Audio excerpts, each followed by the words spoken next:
Now, this means intimate.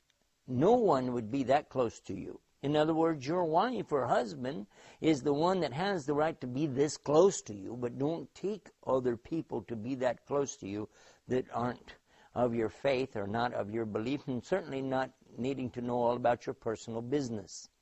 And this is more or less the interpretation, I think, of the word bitana, rather than to just say friend.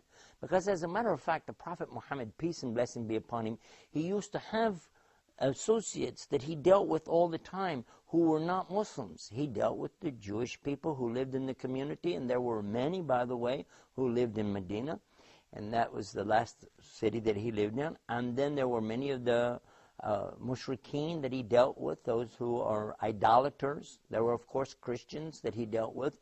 And this was not saying that you cannot have Jews and Christians as your friends. So this word bitana actually meant something intimate, so close to you, like your garments. So now we've understood the usage here of this in a couple of ways. And another thing, too, is to talk about what should I wear. And there is an important thing that a Muslim should always wear during the month of Ramadan. Now, you look at me as I'm dressed now, and you see, okay, this looks like some sheikh from maybe Medina al-Munawwara, or somebody from Mecca, maybe coming from the Arab Gulf, the Khaliji area.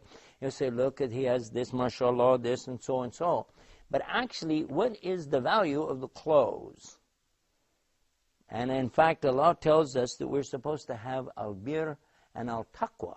And these are the things that we should wear. These should be the garments for us, rather than to be concerned over our garments, our outer garments. We should be a lot more concerned with something else, what's inside. Now, if you look at this garment that I have right here, kind of shiny and pretty right there, isn't it? So, but what would be the value of this really, you know? It actually could be uncomfortable. If you're standing in a studio like I am and you're recording programs, this would get hot and you'd say, I'll take that thing off. And it reminds me of something I learned when I was a kid about the sun and the wind. And the sun was talking to the wind. And the sun said, I can get this guy to remove his coat. And the wind said, I can get this guy to remove his coat. And so the wind started blowing and blowing on the guy's coat and his, body, and he started pulling his coat tighter and tighter and tighter. The wind couldn't get his coat off of him.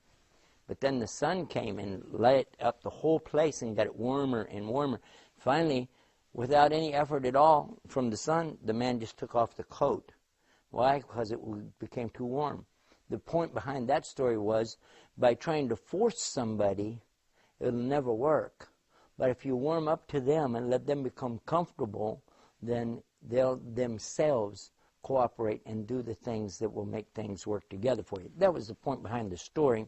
And now I want to demonstrate something else too, that these garments that we have on don't necessarily mean we're Muslims or that we're better than somebody else. And it doesn't mean that just by wearing a garment, suddenly you have more knowledge. Now, you say, oh, that looks more like a normal person. I see a Muslim walk down the street can look like this. So could this be the dress of a Muslim? And the answer is, yeah, it could be. But then, you know what? I'm not as comfortable in that as I am in what I like to hang around the house. This, by the way, my wife made that for me. You like it? That's my Ramadan garment. You know, you get new clothes in Ramadan, at the end of Ramadan especially. There's something called Eid, but we'll be talking about that. Like this, mashallah. It's nice. All of these things really this is still not what makes the Muslim. Even this. And a lot of people, they like to wear those, but for me, you know what? I just like a nice, cool hairdo. What matters really is what's inside of you, isn't it? Isn't that the most important thing? And Allah tells us about this in the Quran. In the same chapter we've been reading out of, called Surah Baqarah, chapter 2, and it's verse 177, when Allah said, it's not al-bir, that you're turning your faces to the east, to the west. This is not what makes you righteous. It's not really what is taqwa with Allah subhanahu wa ta'ala. The real taqwa, the real partition between you and Allah's anger and Allah's punishment is going to be what's in your heart, your sincerity, and how you sacrifice simply for the choice of Allah subhanahu wa ta'ala. You make the choices according to what Allah wants. Why are you fasting in Ramadan? Because Allah ordered you to do it.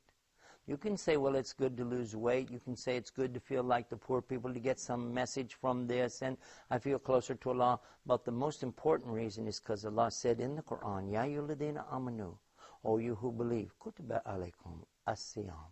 It has been ordered for you that you fast the month of Ramadan. So this is a good lesson for us and a good reminder. And speaking of reminders, remember our website, RamadanReminders.com. Until next time, Ramadan Mubarak. Oh, you.